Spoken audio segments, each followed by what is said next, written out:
Lights? No, it's gonna go right here. It's better this way. This is gonna be really. Look, I want to sit next to the keys over there. Dibs. All right, Trey, I'm going next to you. So sorry. I think your cameraman.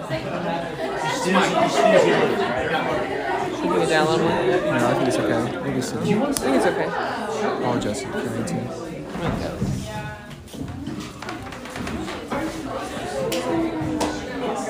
Here comes Morgan. Drink my water. It's right there. It's next to you. Oh, there it is. Sorry. Morgan Poplowski. Yeah.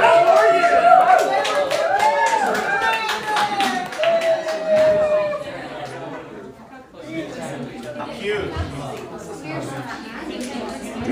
Hey. I don't know if this is now on our web. Yeah. Sarah's just going to give us the thumbs up on the live stream to make sure we're on the video. She did give us the thumbs up. Let's hear it for Sarah. It was so great worshiping with you guys. Wow, that was awesome. Just to be able to say those words to God and to be able to spend time with one another. And I'm just excited that we get to do this tonight. We spent the last however many weeks it's been since you came back from spring break, and we've spent some time just going through this series called Wrecked. And you've heard story after story after story of people in the Bible that encountered Jesus, or Jesus encountered them, and it completely wrecked their life. It completely changed their life for the better. And it didn't make their life easier necessarily. It made their life more beautiful because they were actually in line with what Jesus was calling them to do. And, Jesus healed people and wrecked their lives, changed everything, where they could actually go back into communities and have people with them. And Jesus did all these things that we talk about over the last few weeks, changing religious people's lives. So they actually had a relationship with Jesus instead of just a religious tradition that didn't really matter or change their life at all. You heard story after story after story of people who were hurting, people who were outcast, people who were all these different things and all these different labels, and Jesus changed their names, changed the narrative of their life, essentially, changed their story, and just wrecked everything in such a beautiful way. And so tonight, we're just going to share some of our stories. The three of us, we're just going to spend some time sharing with you how Jesus has wrecked our lives. And I think it's kind of interesting to think back to some of the things that the groups of people that we talked about. We talked about outcasts. We talked about the religious. We talked about the prideful, the hopeless, The ordinary. the ordinary. Hey, and a girl. Anybody else from the crowd? Good job. 10 points. The ordinary. We talked about the people who were like just hurting and helpless. The people that were sick. The sinners. We talked about the sinners. And here's the thing, like all these labels, we could tell stories about how Jesus has wrecked our lives because we've all been those things. Like all three of us have been in those situations where we felt like the outcast, or we felt like we are the sinner, the one that is getting it wrong. We are the one that's hurting or feeling hopeless, the one who's prideful and arrogant and religious and just kind of losing sight of loving others. And so for all of us, we could share a ton of stories. Like we could probably talk for 6 hours about the dumb stuff we've done, or the things that Jesus has wrecked in our life and changed in our life. But we're not going to do that. We're just going to share a few things. And I don't know about these two, but I think in a lot of our lives, these things that we're going to share tonight are recent. We didn't want to share these things necessarily that it was like when I was in 5th grade, I was doing this, and then Jesus changed my life, and y'all didn't know us in 5th grade. Like the stuff I'm sharing tonight is stuff that I'm still learning. It's stuff that Jesus is still wrecking in my life. And that's something that I think is probably going to be true throughout the night as we share a little bit. And I guess I get the interesting moment of getting to go first. And so, and then Brandon and Morgan will save whatever I say. And so make it right. But one of the things that I want you to know is this. There are probably 3 narratives that have defined my life in somewhat of a negative way. And I'm going to share with you a bunch of stuff that I was doing that was sinful and wrong. Those are usually funny stories to look back on that I tell you when we're hanging out. And y'all are laughing, so you know like some of these stories. But some of y'all are like really laughing. But I want to share with you some things that Jesus wanted me to do that I was struggling with doing, and I didn't want to because of some of the narratives in my life that I was believing. And maybe it'll help you. The first narrative is this. The first narrative I falsely believed was that I was only useful when I was doing work for the kingdom of Jesus. That if I wasn't working or doing something all the time, every moment of my life as a person who had been called by God into ministry, if I didn't say yes to every single thing for the kingdom of Jesus, that I wasn't useful and that it was actually wrong for me to do that. And so what I sucked at because of that was rest. And I thought that my worth was found in what I accomplished, what I produced, and how much I was working for the kingdom of Jesus. And one day, I don't know if you know this, I got hired 6 years ago to lead this campus ministry, and then a month later we hired Morgan, which is probably the most brilliant decision I ever made.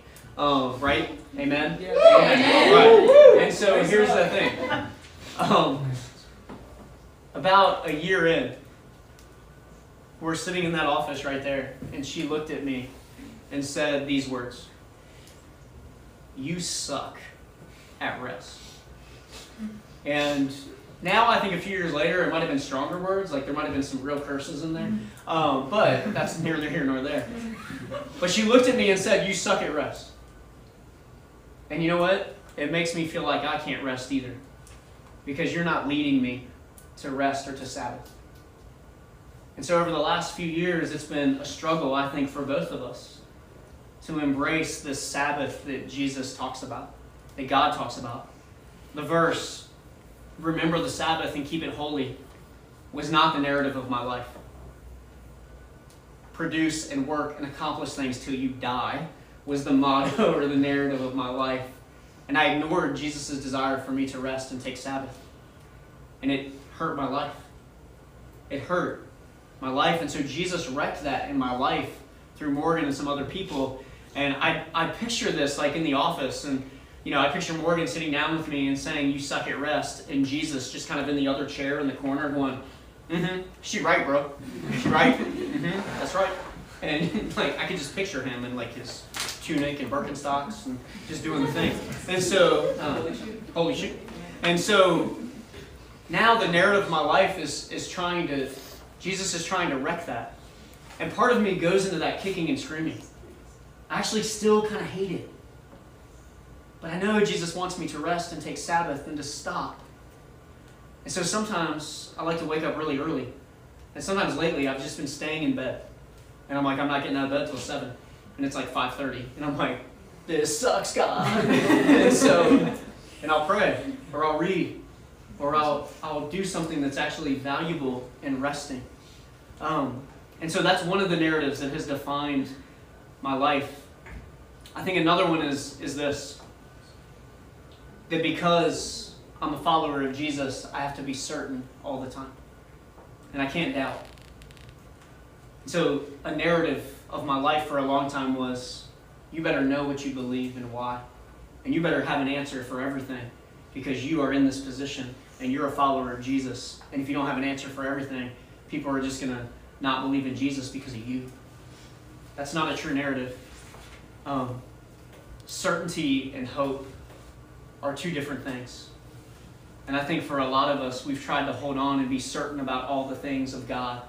And there is no way you can be certain about all the things of God. He's higher than us. He's bigger than us. He knows more than us. He's God. We're not. And so for me, certainty and hope was a narrative in my life. And I think me working for the kingdom of Jesus and me wanting to be certain came down to this narrative. I want to be accepted. I want people to accept me. I want God to accept me because of my good things that I'm doing. I want people to be proud of me, and I never want anyone to abandon me or leave. And really, my life started in a beautiful way with my mom giving me up for adoption. And so my life started kind of with an abandonment. And I think that stayed with me throughout my life, even though it's been a beautiful thing and God has redeemed all that, and it's been incredible, the life that I've gotten to lead. But I think it comes down to that narrative too. And then Jesus promising to always be with me was hard for me because I didn't really believe it. So I worked for the kingdom of Jesus to earn his acceptance. I worked to earn people's affection. I learned at an early age, if I can make them laugh, they're going to stay. And then when people still didn't, it hurt. And so for my whole life, it's been this cycle of trying to be loved and accepted when I already am. The narrative is false. The true narrative is I'm loved and accepted by a God who delights in me. And you are too. So for some of you, you're trying every day just to be accepted, to be noticed, to be loved. And you already are. And so what this does is it kind of makes us hide some things in our lives. And so I think it changed the way I felt like God feels about me. And I love what it says in this book that I've been reading recently called This Here Flesh. When it talks about certainty and hope. I love when she says this. She says, I don't have many certainties about God. Isn't that beautiful for a Christian to say? I don't have many certainties about God, and I 100% agree with this. I do have many hopes. And I thought, wow, that's so beautiful. And a lot of it, she says this, chief among them is that it's true what they say, that God is love, is made of love, and looks at the faces of you and me without hesitation or demand, and delights in us. For a lot of my life, this narrative, the false narrative, led me to see God as angry, frustrated with me. The last thing we see sometimes in God is delight and tenderness. And the last thing I want to say is this. God delights in you, and he always has. She also goes on to say this. I want you to think back to the Garden of Eden when Adam and Eve sin against God, and they eat of the fruit in the garden, and they hide because they realized they were naked and they felt shame. And God comes looking for them in the garden and asks, where are you? A lot of times we see a God that was angry or frustrated or mad at them. I don't see that God. We forget the tenderness of God on that day. And this author goes on to say, on the day the world began to die, God became a seamstress. This is the moment in the Bible that I wish we talked about more often. When Eve and Adam eat from the tree and decay and despair begin to creep in, when they learn to hide from their own bodies, when they learn to hide from each other, no one ever told me the story of a God who kneels and makes clothes out of animal skin for them. No one ever told me the tenderness of this moment. In the garden, when shame had replaced Eve and Adam's dignity, God became a seamstress. He took the skin off of his own creation to make something that would allow humans to stand in the presence of their Maker and one another again. God has always looked at you with tenderness and delight. In the moment where Adam and Eve destroy everything that he built, he takes an animal and clothes them to cover their shame. He holds them. He's not arms crossed, screaming, yelling, pissed at them. And a lot of you, the narrative of your life that Jesus needs to wreck is simply that. That on the day the world began to die, God became a seamstress and knitted clothes with his hands for the people he loved. Okay.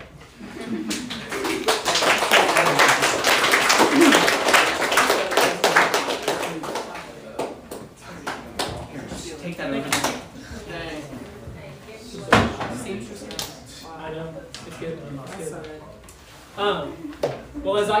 this week, and I kind of thought about like what is my story, where has God done some wrecking in my life.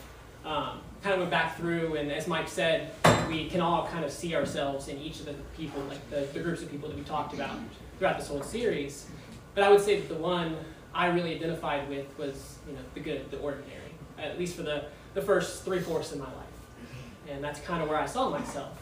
And I would say the biggest change came around high school. And I would say that's when the thing that I'm going to talk about really happened. And what I would say God wrecked in my life is the thought, the idea that I could have it all figured out.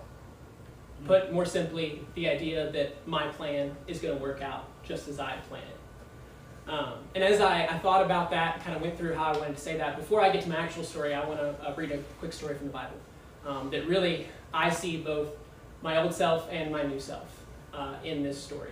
And hopefully it'll kind of help me to explain it in this way. So the story I want to look at tonight is the story of Naaman. He's found in 2 Kings 5, if you want to flip there for yourself. So the first little bit of the story is just talking about who Naaman is. It says that he is a great man. He is a valiant soldier. He is looked highly upon by everybody that he knows. There's only one problem. He has leprosy. And we've talked about leprosy a few times here at CCBT, and it's not a fun thing to have. Nor does it make you the most popular person in the room. So, no, not at all. So the fact that even with that, he was still considered to be a great man, is pretty amazing. And because of this, he was looked highly upon by the king. And so the king knew of this man, who you find out in the story is Elisha, that could possibly heal him. So the king sends him down to hopefully be healed by this man. And that's where we're going to jump in verse 9. I'm just going to read a little bit here. It says, "So Naaman went with his horses and chariots and stopped at the door of Elisha's house. Elisha sent a messenger to him to say, 'Go, wash yourself 7 times in the Jordan, and your flesh will be restored and you will be cleansed.'" Just a little bit of context, the Jordan is not some beautiful, amazing river that's crystal clear. It's the dirty, nasty creek at your back door. Like, it is not somewhere you want to jump in and bathe yourself in. It is nasty. Creek. I did, yes. Creek. I don't know how to say it. People from small towns are loving me right now. It's like, that boy's speaking my language. I know. I got one of those too. But rightfully so, Naaman's a little upset. Here's what he has to say. But Naaman went away angry, saying, "I thought that he would surely come out to me and stand and call on the name of the Lord his God, wave his hand over the spot, and cure me of my leprosy." He's a little upset. His idea, his plan of how this was going to play out has already been wrecked. It's no longer going to go that way. He now has to kind of bring himself down a notch and go bathe in the Jordan. And in verse 12, they're convinced him that, hey, let's give it a shot. We already come all this way. Let's go ahead and do this. And he does. And he's healed. And this is what his servant said in verse 13. "My father, if the prophet had told you to do some great thing, would you not have done it? How much more then when he tells you, wash and be cleansed?" Like, how much more amazing must it be if he's going to use this dirty, nasty water to clean you than some amazing, great thing? It goes on, "So he went down and dipped himself in the Jordan 7 times, and the man of God had told him, and his flesh was restored and became clean like that of a young boy. Then Naaman and all of his attendants went back to the man of God, and he stood before him and said, 'Now I know that there is no God in the world except in Israel.'" And the guy's got it. That's an amazing statement for back then, because even those that believed in God believed in other gods. For him to say there is nothing else, that's quite the statement for someone. He's got it. He's on the right track now. And he goes on to say, "So please accept this gift from your servant." The prophet Elisha answers, "As surely as the Lord lives, whom I serve, I will not accept a thing." And even though Naaman urged him, he refused. It goes on, "If you will not," and Naaman said, "please let me, your servant, be given as much earth as a pair of mules can carry, as your servant will never again make burnt offerings and sacrifices to any other god but the Lord." Okay, so there's no other god but your God, but I'm going to need some dirt because I'm pretty sure he's only here, and I'll have to take that dirt with me so I can worship him there. And it's like, okay, maybe you don't quite got it all figured out. But he goes on, "But may the Lord forgive your servant for one thing. When my master enters the temple, I will bow down, and he is leaning on my arm, and I will also have to bow there. Now when I bow in the temple of Raymond, may the Lord forgive your servant for this. So he's also saying, I'm going to have to go worship other gods. So maybe he doesn't get what's going on here. Maybe he doesn't understand everything. And he's talking to this great, amazing prophet. And he's going to know what's going on. He's going to know this guy doesn't get what's happening. And it would be real easy for him just to come back at him and say, okay, hold on, we got to clarify some things, we got to figure this out. But here's what he says: go in peace. That's it. Nothing else. Go in peace, and he leaves. And as I read this story this week, I realized I've been both Naaman and Elisha. Or well, at least I've been Naaman, and I'm trying to be Elisha. See, in my story, in high school, I assumed God was going to call me into ministry. I was always waiting for that point. I went to summer camp, Christian summer camp. I always saw these Christian colleges that were always recruiting, and I figured, maybe it's youth ministry, maybe it's preaching, maybe he'll even teach me to play the guitar. I don't know. Probably not, I can't sing. But I'm constantly waiting on this call, assuming that's the plan that God has for my life. But I never felt the call. I never heard one. And so I started to make my own plan. Okay, I'm going to try to figure this out. Let me look around. What is everyone else doing? They're going to college to try to make some money. I mean, that's just what we do. So I come here. I spend 3-4 years studying something that I, kind of like, that I find interesting, in hopes that it'll bring me some money, that I'll have a comfortable life. Then God wrecks my plan yet again. I'm unhappy.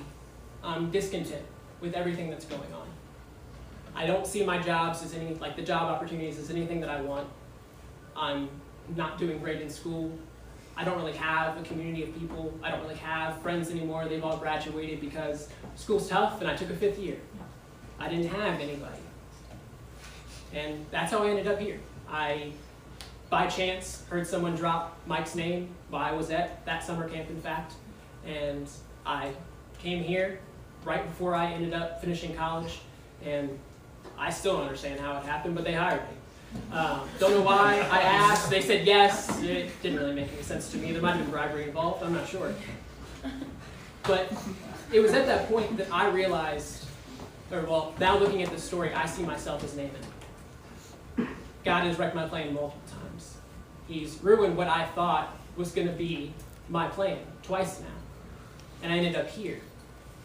And what that teaches me, what that shows me, is that I don't have to have it all figured out. That's not what we're called to. We never have to know every little in and out of what's going on.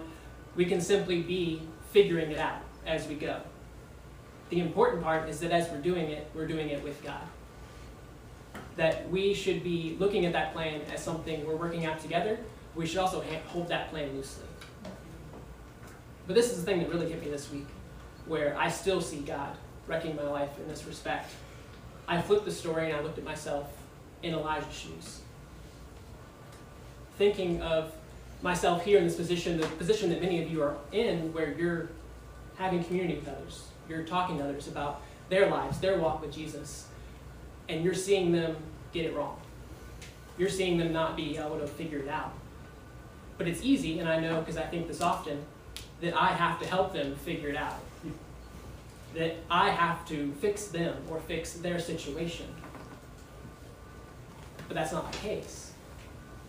As we see from Elisha, it's sometimes okay to just say, okay, you're walking with God, you're seeking Him, you're loving Him, you're being loved by Him. That's enough for right now. That's good enough. Now, sometimes we do play a part in wrecking their plans and showing them the things in their life they could be working on. But how much more often should we just be saying, go in peace? We live in a complicated and messy world. And it is very tough to just say, do what the Bible says. Because it is very difficult to apply the Bible to our incredibly complicated situations. Sometimes we can just say, it'll be okay. God is with you. Go in peace. So just a couple things that I want to leave with is your plans will be wrecked at some point. By God or just by life in general. And you have to ask yourself, what will you do when that happens? And then for Naaman, for me, in my high school and college years, know this, you don't have to have it all figured out right now. And as you do try to figure it out, do so walking with God and hold your plan very, very loosely. And finally, as we step in these positions where we're helping others on their walk with Jesus, realize others don't have to have it all figured out. You don't have to fix everything for them. If we know they are walking with God, sometimes it's best to just let them go in peace and trust that they will get there. That's it.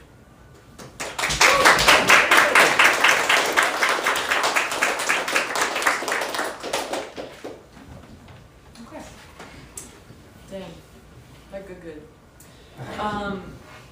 So it's interesting because like when we planned to speak tonight, none of us discussed what we were gonna like talk about. We're like, let's just let the Holy Spirit lead. And it's just really cool to hear from conversations in the office where we first asked each other, well, you know, hey, if we're gonna do this series, what has God wrecked for us, like in our lives?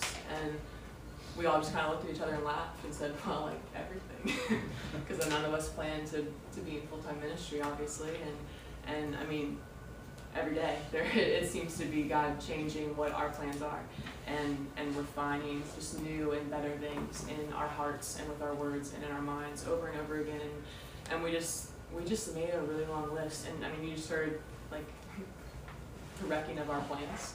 And the wrecking of our idea of rest and work, and our balance or lack thereof of rest and work, and of our identity and the core of who we are. But we like just kept going. We're like, well, he's totally wrecked our perspective on relationships and marriage and dating and sex, and he's totally wrecked our perspective of people and what it looks like to be intentional in love, and wrecked what and is wrecking pride and replacing it with humility. And we went on for a really kind of a long time. Like, it's a long list on the staff Google Doc that we made that day.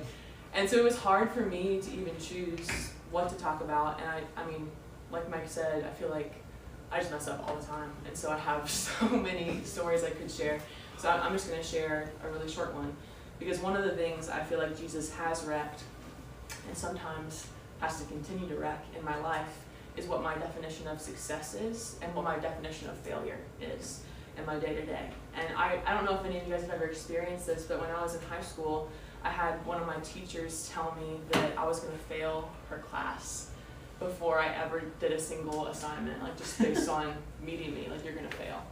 And like, we hadn't done anything yet, not a thing. And that's a really like strong confidence booster, isn't it? Yeah, it really made me feel good about myself. We just got like a thumbs down from the teacher alumni saying, not good. And it was even worse because she was like everyone's favorite teacher in the school. And I was so looking forward to taking her class. And then she tells me this, like week 1 of her class. And I was like, good.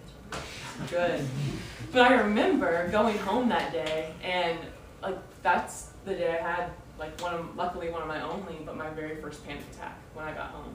And if you've ever had a panic attack, it feels like you're dying. And I'd never experienced that before, and it was a mess.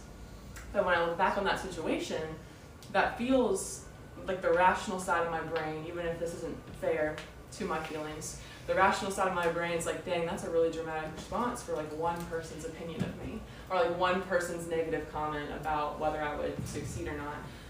But I really think when I look back, this is the first time I had to confront the idol of success and a really big fear of failure in my life that would come up over and over and over again, and comes up over and over and over again, even to the point where yesterday someone confronted me and was like, well, what does success even mean to you? And I mean, like, that is how, what Mike said, like, this wrecking continues to happen over and over again. And one of my friends, Haley Ramsey, told me this really cool thing one time, and she said, just because you have to relearn something, it doesn't mean you failed at it the first time. And let me tell you, from the day she told me that, I have said it to myself, like, most weeks of my life as a gentle reminder to navigate these two definitions. And while I think this was the first time all the way back in high school that I had to confront this idol and this fear, I think that's the moment God wanted to start transforming and start wrecking that in me. I just kept keeping on. And it's kind of like we talked about Zacchaeus last week. It's kind of like if Zacchaeus never came out of the tree. And so I went into college, and in college I just chased success like a maniac. Like saying yes to anything that made me look good, anything that fit what I had been taught the definition or the picture of success was.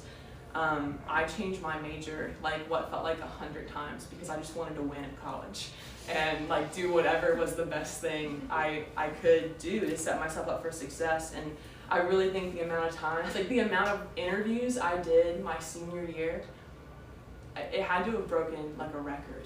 Because I mean, if you ever need help with a resume, I am your girl. Because I just went through it, like every type of job. And the reason is because I was chasing the big money. Like I wanted the big success, the big girl job with the big paycheck, so I could look really successful and feel successful. And during my senior year, spring semester, someone came up to me and challenged me to go into campus ministry. And I laughed at them in this conversation, and I was like, Pat, I'm not doing that. There's no money in that. Like there's no way I'm going into ministry. That's not even going to be on. And I wasn't wrong, but like that wasn't even going to be on the table of options. Like no. And he's like, okay, well, and he just kept that door open, and I went on and I kept interviewing, and eventually I got the big girl job. Like I got the big DC offer that paid the big bucks, and I remember feeling like so confused when that didn't feel like winning college. And I remember it was like this disillusionment moment where I just felt like, what, like this isn't what I want to do. Like, do I really want to do this? And it made me reevaluate what success meant and what it meant to be successful. And so while I did that, I actually took a different job, doing something that I love, doing something that I still love today that I get to do in ministry, and that's hospitality. So I went into hospitality when I graduated, and I remember that whole summer when I graduated, God, I mean, to say like a wrecking happened of my heart, I don't even understand it. He just completely recaptivated my heart and my purpose, and taught me what it meant to be successful as a follower of Jesus. And that's not about climbing ladders, that's just about being faithful wherever your feet are. And redefining that word was the first step of softening my heart to actually invite God in on the conversation of, oh yeah, I remember about campus ministry. And it was just so clear that the next steps that I got to take, then I get to come here and serve as an intern that same year. And it was like a week after I realized this thing, and like God wrecked this definition of success and gave me a better one. Like a week later, Mike said, you have a job. And all of the pieces fell into place in a way that could only be God. And on the other side of that coin, this is the last thing, on the other side of the coin, like throughout my life, not just the pursuit of success, but I think one of the most unhealthy driving forces of my decisions and of what I said yes to and what I said no to has been avoiding failure. And I think there's a human nature in that, probably, but really like running from failure. And in all likeliness, a combination of pursuing a certain type of success and running from failure is what kept me from campus ministry for, 6 months before saying yes to something that God clearly was calling me to step into and be faithful in. And I think those two things, chasing success and avoiding failure, is what kept me from confidence in being faithful where my feet are. And I'm still learning these things, but I think God began to teach me these things in that season. That like sometimes you need to fail. Actually, like all the time you need to fail. Like you should be failing often, like publicly, like embarrassingly, when you're doing life right. And when you fail, that's when you recognize you can't do it by yourself. Like that's when you recognize that you are in need of people, but also a deep need of God. Like you weren't meant to do all the right things. Like and I think what Mike said about just authenticity and vulnerability like flows from that understanding. Also softens your heart to when the people around you fail and let you down. Helps you see people the way that Jesus does. And also I think, although I've ran from failure, like I said before, I've failed at so many things. And it's really funny because the places that I've messed up, like the really bad ones that I've messed up, are the ones that God, I think, has used for the deepest impact in my life and others.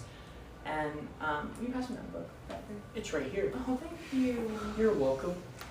And Mike shared this with me, I don't know, this week. And this just like beautifully articulates, like, I feel like my story in ministry, and I think maybe yours too. And so I want to read it to you guys. It's very short. There's going to be pictures up on the screen, and I took pictures straight from the book. So I'm going to read the words, and you can look at the cute picture and follow along, because it's pretty cute. Like, all right. I feel like I'm doing like a story time. It's kind of fun. Please. All right. All right. Okay. Once upon a time, a great ship was built. It was strong, mighty, and something to behold. It was given a great purpose to deliver important seeds to the far side of the ocean. The ship celebrated its great purpose. It thought, how great a task I have. I must be valuable. This is what I was meant to do. And so it set sail on the great sea. And on its journey, an unforeseen storm came upon it. It thought it could handle it. It was sure that it could handle it, but the storm was much bigger than it had anticipated or planned for, and it couldn't control the situation. The ship was wiped out by the storm, and it found itself wrecked on some rocks, and it couldn't move. It couldn't go anywhere. The great ship was lost in the ocean, and it sat there for a long time with its failure to fulfill its purpose. But something unexpected happened. Slowly, the water seeped into the seeds, and they began to germinate and grow. They grew, and they grew, and over time, a large forest emerged. One day, another ship came passing by, also broken and floundering because of an unforeseen storm. And it came to the broken ship's island and asked, "May I rest here a while? I'm so tired from my journey." And the great ship replied, "Sure, by all means." And as the newly arrived ship rested, the great ship gave some of its wood to build a shelter for its crew. They stayed a while, and after they had rested up and the ship was restored, the visiting ship left, renewed for its journey. "Thank you for your hospitality. You really helped me," said the restored ship to the great ship. After a while, another ship passed by, and that one also asked if it could rest for a time. It too had been bruised and battered by an unforeseen storm. It needed a place to recover. The great ship took more of its wood and built a shelter for the much larger crew. When that ship was healed, it also went on its way. This cycle kept happening. New ship after new ship kept coming, all of them injured because of an unexpected storm and needing a place to recover. The great ship realized it had something to give, a place for rest, and a sense of solidarity with ships that had been wrecked because of unforeseen storms on the great sea. Eventually, the great ship decided to build a lighthouse so that all ships passing by that way could be cared for, find rest, and then continue on their journey. And throughout the years, the great ship cared for many, many bruised and broken ships. And over time, the ship came to recognize a puzzling mystery. This is it. Out of its own wreckage and failure, it became a gift to others. I always wondered if that was its purpose all along. That's my bookmark. Isn't that a beautiful picture? And I think when we read this, because we read it to each other, it was very sweet. We had story time as staff. And when we read it to each other, I think we all just felt that beautiful picture of this place as a lighthouse, and recognizing how God has used just the most broken and unfortunate parts of our stories just to be a light in this place, and how we get to see that every day with you all, and the way that you love each other really, really well. And that's what it looks like when God wrecks things in your life. And so the only other thing we want to do is we asked this question at the end of last week. And it was, if you guys were here for the discussion groups, we asked, how has Jesus wrecked you and your life? How has he changed everything for you? And what does he still need to wreck in your life? And I think a really good picture of this, actually, of God just repurposing you for something, is a paint chip, which you usually collect when you're ready to repurpose something and make it new. And so Mike and Brendan are going to pass out these little paint chips and markers to you guys. And just for like a minute or two, we would love for you just to fill with as many things or as few things with the answer to your question from last week. Like, what has Jesus wrecked in your life? For us, whether it's our plans or our definition of what it means to be successful and what it looks like to be a follower of Jesus, or our identity or our confidence, what are the things that he's changed for you? What are the things he still needs to change? And you can write as many things as you want. You can write one thing, it doesn't matter. And I didn't ask Maddie this earlier, but I bet that you will go for it. If you want to come up and play, just like strum a little bit while we just give you guys a minute to do this. And then we're going to close with a last worship song. But if you guys would, just take about 2 minutes and fill this out. What has Jesus wrecked for you?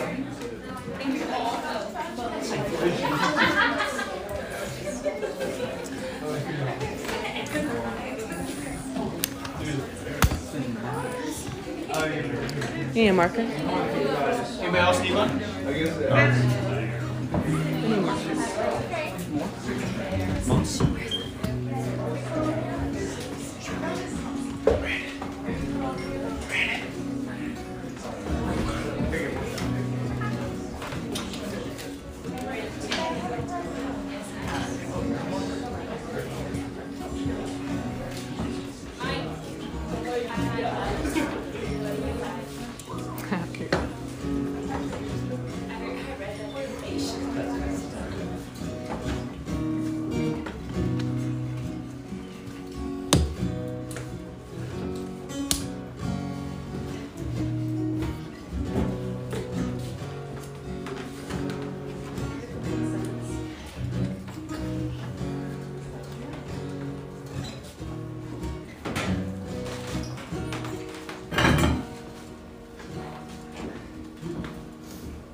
worshiping in this time, whether that's very still or very expressive. But this time is for you.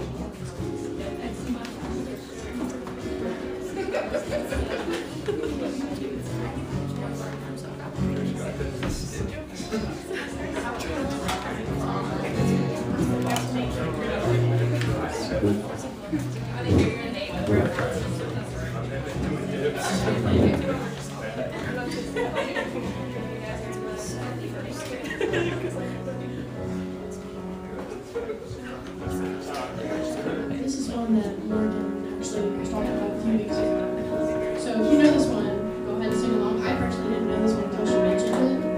So, but this one has taken a big places. So if you know it, sing along. If not, feel free to just close your eyes and go sing.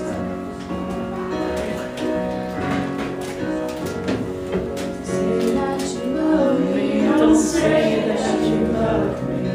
I don't know how to be yours. Say that you want me, don't say that you want me. 'Cause I don't know how to be yours. Still act like an orphan, I guess. My heart breaks to confess. While you hold me as I cry on the floor. Still don't know how to be yours.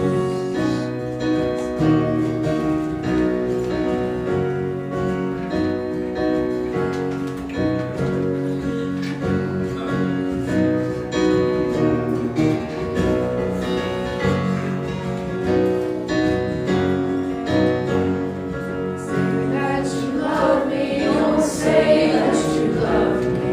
'Cause I don't know how to be yours.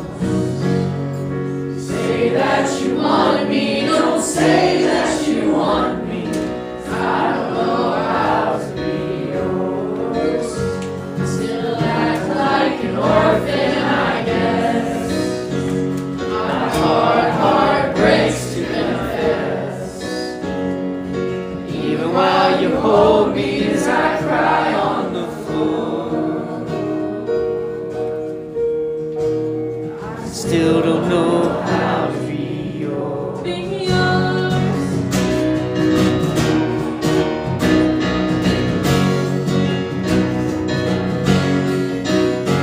Be yours.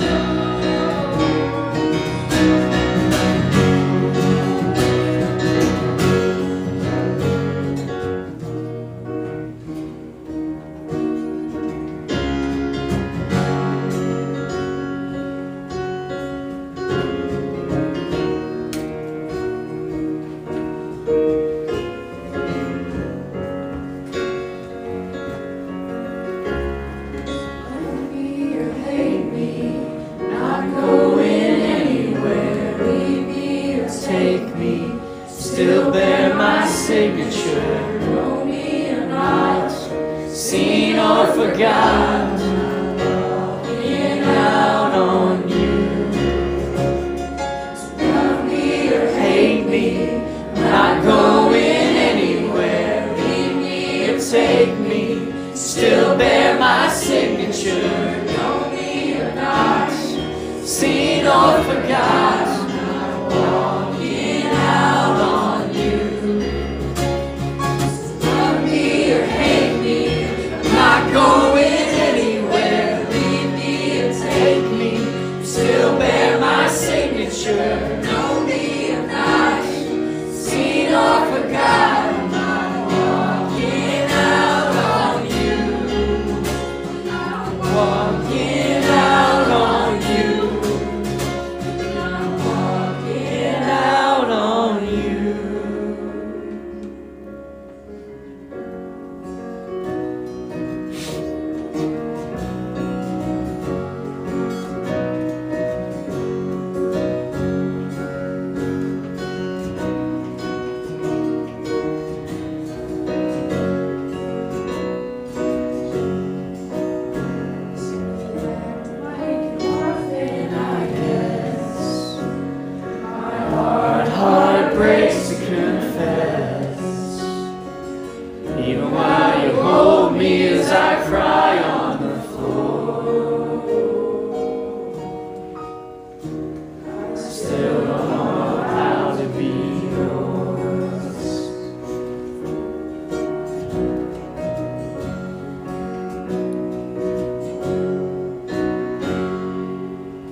My only other thing I will say before I give, like, I think just a couple announcements is I would really encourage you to share like something on your little paint chip with somebody that loves you. And I love it when like we say something like this and then like two people make really intense eye contact. Hey, wait, say it It's again. like, Say it again. I just really Say it one more like time. Go.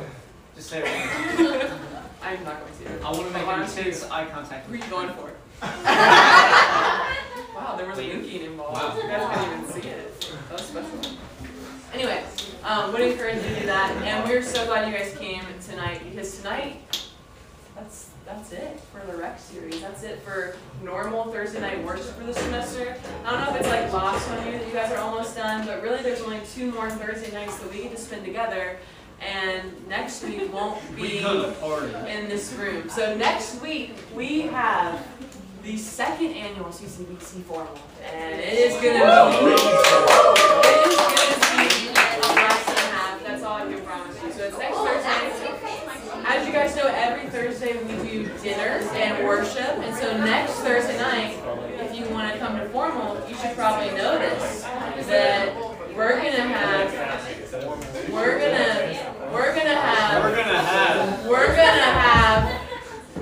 What are we gonna have? dinner. Oh. We're gonna have disco ball. We're gonna have a disco ball. dinner at Belmont, catered for us by people that love us, and then we will have formal set up in the sanctuary.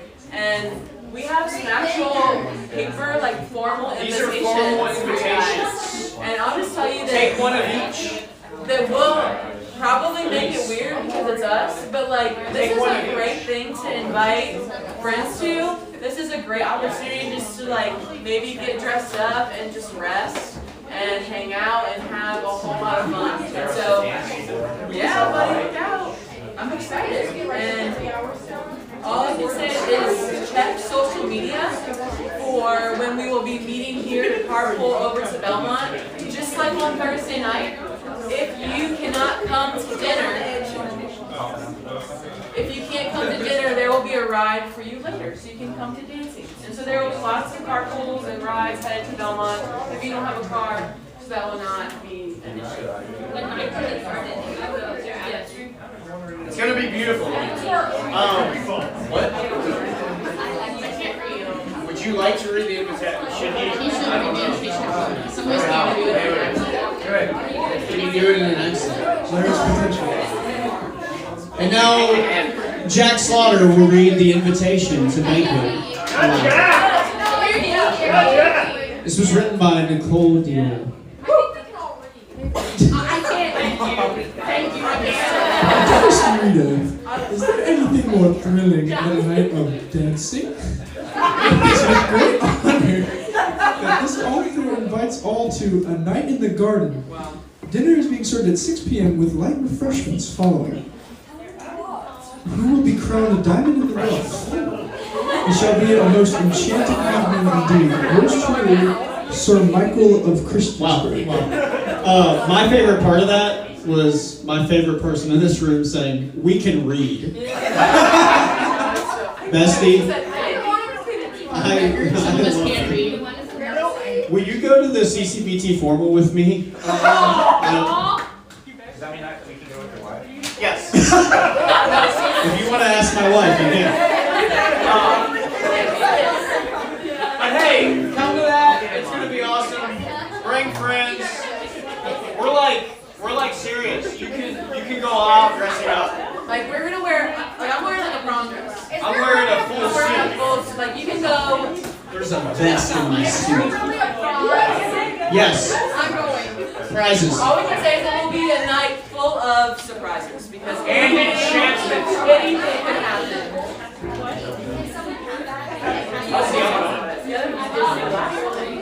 Oh. So I only have one more announcement, and then I promise I'll stop talking. But you won't. So the They're last just one. excited about formal. It's good. I am too.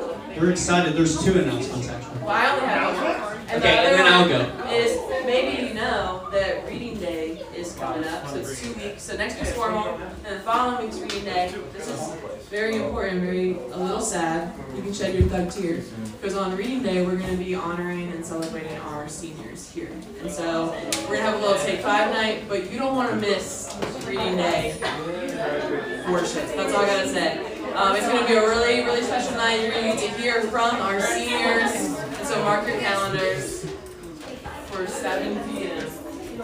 CCBT graduation. It's going to be wonderful. The last announcement is, hey, guess what? It says move over Bob Ross. That kind of hurts a little. He did move over to heaven. So he got promoted. I'm sorry. Hey, but guess what? We have Alexis. And she is going to lead a paint day after church at 2 p.m. on Sunday at this campus house right here. We have all the supplies, right? Oh, I guess so. Yeah, we do. Yeah. And you just have to show up and you're going to paint a beautiful painting. Just take a break, It's a surprise. you know, and you're going to be able to paint something lovely and beautiful with Alexis. It'll be fun. 2 p.m. here on Sunday. Other than that, we love you. And Apologies to so Bob glad Ross. You are here. And you can hang out or head out, but that's all. There's more food in the kitchen if you guys would like some. Bring them. Love you.